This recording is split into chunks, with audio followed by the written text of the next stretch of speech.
Hello welcome back. പുതിയൊരു വീഡിയോയിലേക്ക് എല്ലാവർക്കും സ്വാഗതം. നമ്മളുടെ ചാനൽ കുറച്ച് നാളായി നമ്മൾ ഓട്ടോമോട്ടീവ് ടോക്സും കണ്ടന്റ്സും കാര്യങ്ങളൊക്കെ കൊണ്ടുവന്നിട്ട്. അപ്പൊ ഈ ഒരു വീഡിയോയിൽ ബജാജ് ഈ അടുത്ത് പുതിയതായി റീലോഞ്ച് ചെയ്ത അവരുടെ RS200ന്റെ വിശേഷങ്ങളാണ്. ഒരു RS400 ഒക്കെ സ്ഥാനത്ത് കമ്പനി പിന്നെയും RS200 തന്നെയാണ് കൊണ്ടുവന്നിരിക്കുന്നത്. ഒരു ഫുള്ളി അപ്ഡേറ്റഡ് വേർഷൻ ഒന്നും അല്ലെങ്കിലും 2015 ആദ്യമായി ലോഞ്ച് ചെയ്ത മോഡലിൽ ഇതുവരെ മേജർ അപ്ഡേറ്റ്സ് ഒന്നും തന്നെ ഉണ്ടായിട്ടില്ല. ശേഷം ഇപ്പോൾ റീലോഞ്ച് ചെയ്തിരിക്കുന്ന മോഡലിൽ പുതുതായി ഒരു നെഗറ്റീവ് LCD ഡിസ്പ്ലേ വിത്ത് 10x10 നാവിഗേഷൻ നമ്മൾക്ക് കാണാൻ സാധിക്കും. ടെയിൽ ലൈറ്റ്സ് ഒക്കെ ഫുള്ളി റീഡിസൈൻ ചെയ്തിട്ടുണ്ട്.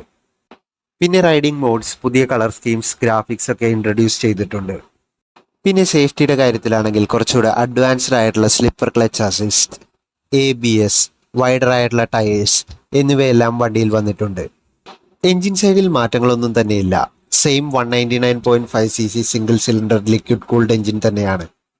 ഇത് പ്രൊഡ്യൂസ് ചെയ്യുന്നത് 24.5 HP പീക്ക് പവറും 18.7 Nm പീക്ക് ടോർക്കുമാണ്.